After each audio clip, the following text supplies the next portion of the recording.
Hi, this is Dr. Scott Young, and today we're going to get into our what is the difference between RV and NESARA? Coming right up.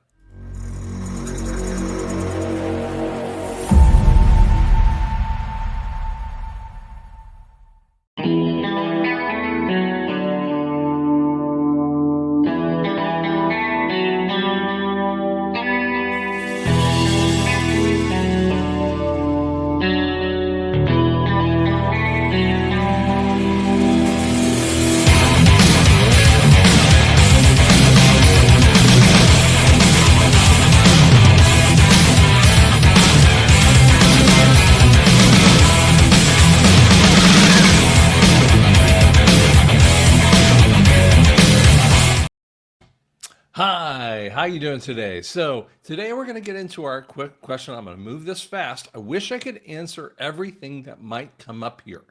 Remember, these are trying to be shorter answers with that too. Okay, so what the heck is the difference between NESARA and the RV? We'll explain what that means here as we go along. Here, okay.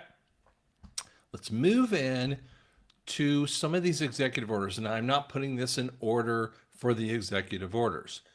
It sounds weird. Why would you say it that way? Anyway, you get the idea. These were all done. The really specific ones were it was December of 2017 all the way through September of 2018. So really interesting stuff. This one here is talking about um, laws that have not been taken care of. The President of the Constitution, the laws of the United States of America, including international economic emergency powers. So Emergency Economic Powers Act. What Trump is doing is collecting all this stuff and saying, you know what? We're going to do an international emergency. What the flock for? Against America's adversaries. From that point on, you are not going to know crap about what's going on. Let me give you another kind of point out here. Executive Order 13818 is the really cool one of blocking properties of persons involved in serious human rights and corruption issues. So he's basically going, you got crimes against humanity, you can't move your money. In essence, a way of bankrupting them. That's how we pay for so much of what you can't imagine. We're, in essence, a type of Robin Hood. You steal from the rich to give it to the poor in a fascinating way with that, too. Executive Order 13, I didn't pull the right one there. Sorry, let me pull that one up here. The better one here that I was trying to get to is 13848. And this one is more about the election kind of conversations in here. But what it does, and I want you to see this one here, the threat of foreign interference is so incredible, in essence, I hereby declare a national emergency to deal with this threat. And the answer is the question is think about this. This was done in September 12 of 2018. And by the way, Joey put it in place every single time, restated this thing over and over again, even though when you talk about the fraud and the voter stuff, I mean, I'm going to get caught in the censors here. When you talk about those, they were the ones that did it. And so, why would he put it under an emergency? Have we ever come off of the emergency? Maybe we haven't. Then we have so that is a very strong piece of NESARA. Let me show you in another area here because I got to pull that off of the screen. I'm going to pull up here a PowerPoint here that makes it a little easier for you to see. Hold on one second. Oops, not that one. I gotta pull this out. Sorry. It takes a second to pull everything because it doesn't let you see it all at the same time. I mean, I wish I could kind of show it to you all at the same kind of screen right there too. Okay. This is something I created a long while ago, And this is really on a pie chart. In essence, let's make this easier to see it. So what we here have here, and I'm going to make this me smaller and this bigger.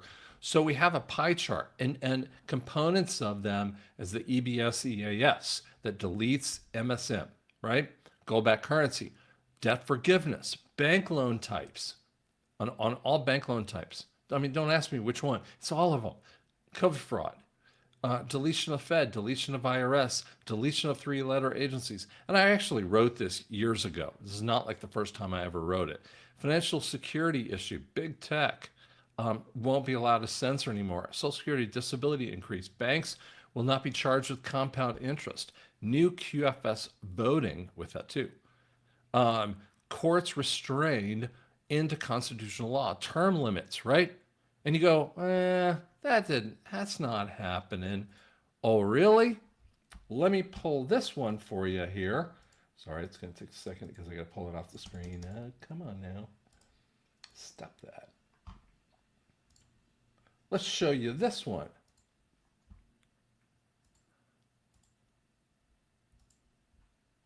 It's never perfect when you bring these up on the screen with that too. This just came out a couple, 3 days ago, whatever it was here. It's hard for you to maybe see the date. Introduced on 1/3 to promote freedom, fairness, and economic opportunity, repealing income tax, abolishing an internal revenue service, and enacting a national sales tax administered primarily by the states. Wait a second. And I mean, people get all sideways, and I haven't really paid as much of attention to this too, because look at this wording. Primarily, the national sales tax, the national sales tax would be administered by the states. Like they could say, nah, we're not doing that one, or we're going to exempt that one. So the states would have more primary responsibility. By the way, that's constitutional. The states need to be involved in all that stuff, right? I mean, it's just crazy cool stuff that's going on in the background. These are the issues and the points that are out there with NESARA. Let me give you another kind of screenshot point. Let's see here. You know, I really like this one that I was trying to work on for people. Sorry, let me kind of move it here. And I don't want to go through this too hard because I've done this one before. But the QFS rollout and the NESARA rollout have different levels of this. I mean, the QFS financial team are always thinking of the month-to-month needs. The countries are negotiating for their best way of getting their money in there. And they're thinking what's best for the country, right? The cabal is trying to get it. They're going, well, what's best for us? Well, they're never going to get a part of this kind of thing. And then we have the military that are running the crimes against humanity operations, right? So they're moving operation to operation. And these are the pressure points that have affected everything. And frankly, no one in their right mind would have thought we would be here in January 17th of 2025 other than people who just don't believe in all this stuff and just kind of I see a lot of black pillars out there in the world. They just can't believe anything's gonna happen. And so they're always just like, well, they're naysayers in everything they do, right? And I just find it fascinating. It's easy to say, I don't believe in things, right? Have you thought about that one for a second? Do you know that it's super easy to say, I just don't believe this stuff. I just don't want to believe this stuff anymore, or it's just never going to happen. That's exactly what Thomas did when Jesus had risen from the dead. The disciples, this is in Matthew, or excuse me, it would be in John, I'm thinking of in my head, John 20. John 20, I mean, he's standing up in the upper room and he's going, nah, I don't believe you. And everyone in front of him have seen it. The women saw it, and the disciples are all talking to him, and they're probably talking, they could have been talking for days, as far as we know. I mean, at least hours and hours and hours, and they're all probably pulling their hair out. And for me, I don't have enough of hair to be pulling out, right? Those guys were probably much younger dudes, and they had their hair with them. And yet, they're frustrated. And it was easy to be the doubting Thomas, right? And then only when he sees the evidence in front of him does he get it. Does that remind you of someone that you ever seen? Probably is. Okay. This was one that was actually brought up to me by my friend of mine, Derek Johnson. Um, this stuff has been sitting in different areas. These guarantee letters that were have been out there, and they've been out there for a very long time frame. And in essence, what it was talking about is a bracket of readjustment. That U.S. international settlements thing are talking about different things. So this kind of leads me into my next point, is that we have to have a revaluation of all the currency points. And they're going to like delete the deficits. And notice that it happens, it's set in for June 17th, 2020. This stuff was known about and was been set aside for a very long time frame. It's done by the comptroller of the currency. Man, I'm telling you what, there's some really cool stuff out there. Let's give you another kind of area that I want to show you. It takes me a second to pull it up. Sorry. You just gotta like bring each one of them up here. Okay. So let's answer the question. So NESARA is the big fish out here. Then we get people who ask the question, and I know there are people, there are NESARA reporter things, right? Those are people that believe in it. They don't have a lot of specific information, and they kind of know it. Now, then there are other people who talk about NESARA quite a bit, okay? And they know quite a bit about it, maybe many of them. Then there are other people who talk only about this thing called the RV or revaluation. Let's talk about what the flock that thing is. The revaluation is a reevaluation is a calculation of upward adjustment for the country's official exchange rate. Okay? So you choose a baseline such as, the wages, or price of gold, which is what we're going to be talking about in a second. You utilize the price of gold. By the way, right now, our currency isn't valued upon anything, right? So what regime of the country does is sets it by what the central bank wants to come up with. And then they have a value point. When has that ever happened? Well, first off, one of the most famous ones was in 1933 when FDR was the first one to take us off the gold standard. He paid people $20.60. 1 year later, by late 34, the gold price is 34 bucks. That's a revaluation of a currency. In essence, what they did is they did it against the people, gave them a devalued amount of dollar that would be lessened every single year. In 1971, when the international community was also taken off the devaluation, the dollar moves from 34 bucks, and within years, 71 through the 80s, it's up at 600 bucks. And obviously right today, it's at 2,700 bucks. That means your currency is massively devalued, and it's been devalued for a very long time frame. So what happens is, and this is one of the most powerful parts that I have really studied. I want you to think for a second.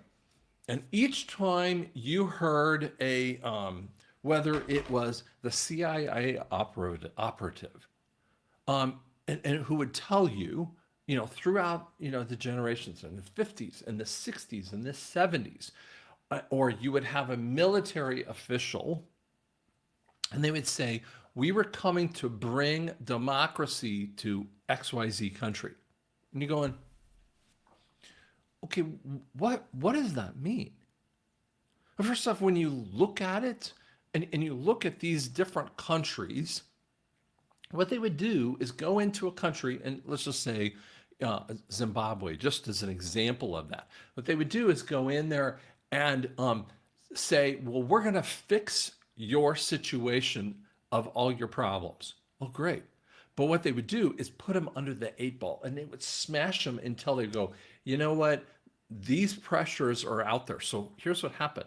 The military industrial complex would create the exact problem that the country was fighting with. They would create these criminals that would go in and devalue everyone's currency. I mean, they would just rob people left and right. And then the CIA, the military industrial complex, would come in and go, "Hey, we're going to be the one that saves the day because those guys are bad guys and we're going to track them down." But guess what? And that's one of the most powerful things about Osama bin Laden. He was set up by the military industrial complex to be a good guy in the Afghanistan war of 1981 against the Russians. The CIA set him up, and it was just a long-term process. Then they would have to take him out in 91 or so when we went into Iraq.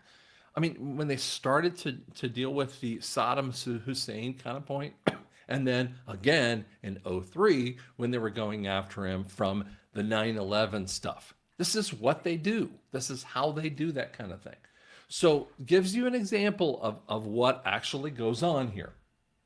So when we get back into this, what happens is that every time these things would occur, what they were doing is taking that Zimbabwe country or whichever one you want to pick on, and they would take their currency and devalue it further and further. That's called a revaluation. You see, it's been going on for generations.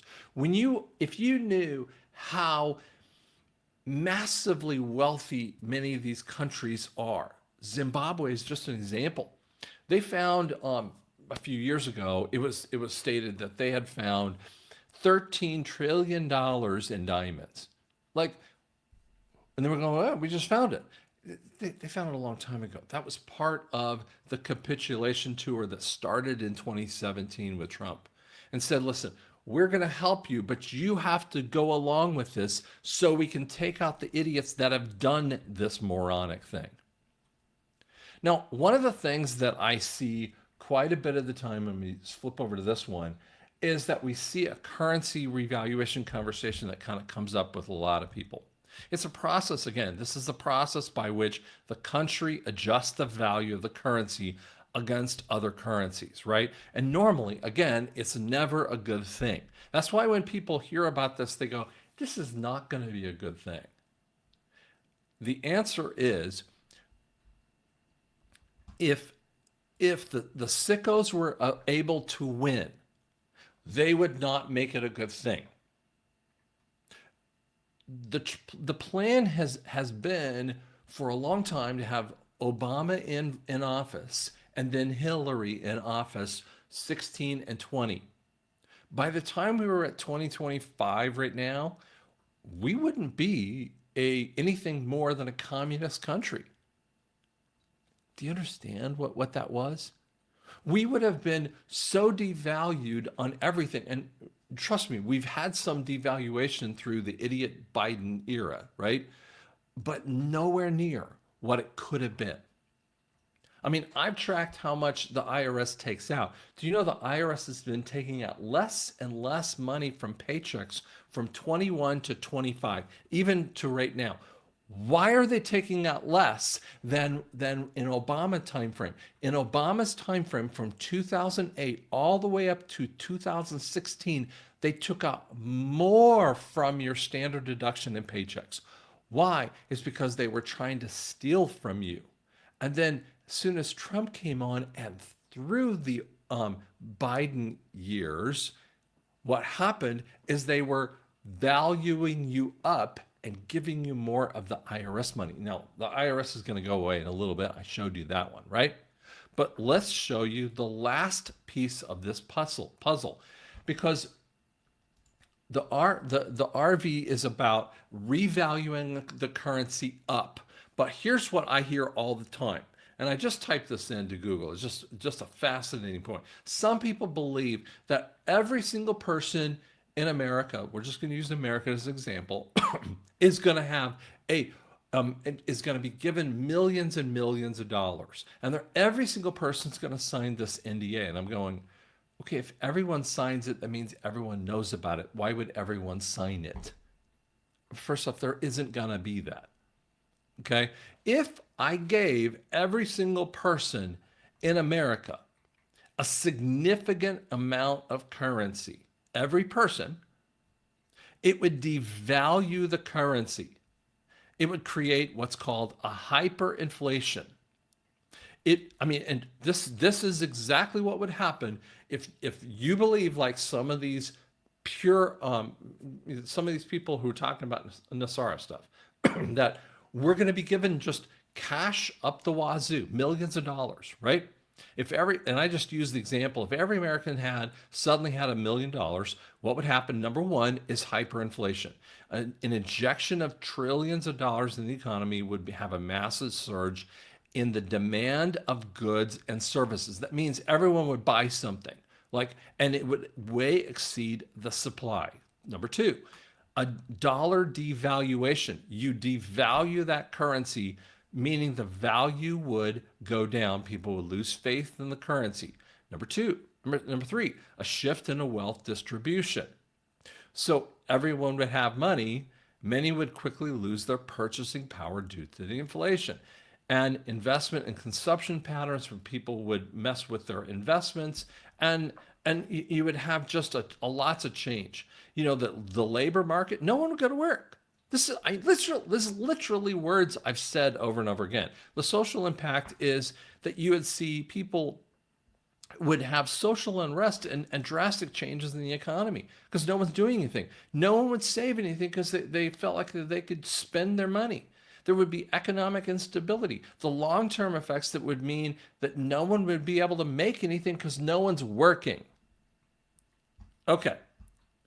Does it mean that there is no RV, revaluation of currency? First off, you have to go into Iraq, Zimbabwe, Vietnam, pick the country, include all countries, and you have to value the currency back up to an asset backed. That's number one. But you don't just asset back it and then say, well, guess what, ma'am? You've had, make up a number, 2 million dong in Vietnam. That's what you've had to pay for your monthly goods. Now that 2 million dong is really $20 of dong. And so you would have the same amount of buying power 5 minutes after the valuation. That means the country would have stolen all the capabilities of the person, keep stealing, and it would be bad for the individual. Well, that's what they've done in the past. That would only happen if they were winning. They're not winning. Guys, what's coming is the valuation of the currency goes up. That means the woman will come in and she would have an adjustment of those values, and she would have that $2 million of dong. Let's just say that's what that person in Vietnam has. And she gets a value change in that would actually mean, wait a second, that thing is worth a lot more. Now, it's not going to be $2 million and in that kind of way. There's an adjustment rate point that has to occur. But in the very initial phase, there will be an ability for countries or different people who have had some currencies to have a really significant increase, but it has to be a very short in time frame. Okay, if you don't know about this and you're not part of it, don't worry about it. Don't think about that stuff. I mean, you could sit there and focus on it until you're blue in the face. The reality is that's a real circumstance. You have to have an initial time frame of doing that, and then what happens is that you have a set dollar amount. So for instance, let's just say for most people, they're sitting there, whatever they have in a bank. Let's say they had $2,000 to their name in their bank account. You see, what's going to occur, the good part of every single American is this. You're not going to get millions and millions of dollars. But when we flip into a gold backed currency, if the number is 2,700 today, the Treasury is going to set the rate a severe higher number that reflects upon what the economy and people can do. So, for instance, maybe that thing is $5,000 or $10,000, and your dollar, so the US dollar gets replaced to the US note.